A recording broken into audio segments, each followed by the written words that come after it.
They say words are just sound, vibrations carried through the air. But that's only part of the truth.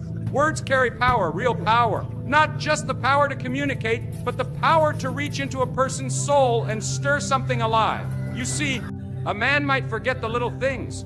The color of your shirt, what you said about your plans last weekend.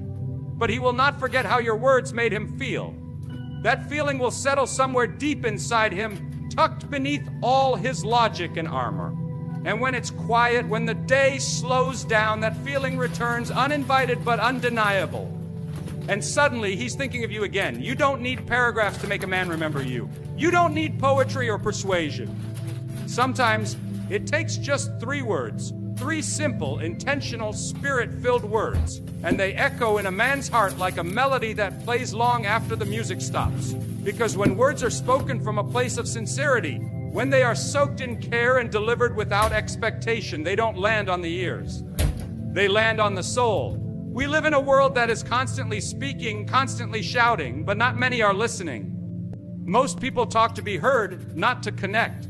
But when a woman pauses, chooses her words carefully, and speaks with presence, not noise, not desperation, but presence, she separates herself from the crowd. And a man notices that. He may not show it, but he feels it.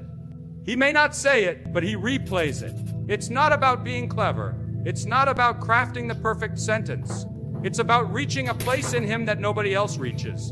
And that happens when your words don't just flatter him, they see him. Words that see, not judge. Words that invite, not demand. Words that feel like home, not a battlefield. That's the kind of language a man never forgets. There are women who speak to a man's ears, and there are women who speak to a man's wounds. The ones he doesn't talk about. The ones he tries to forget. The ones life taught him to cover up with strength.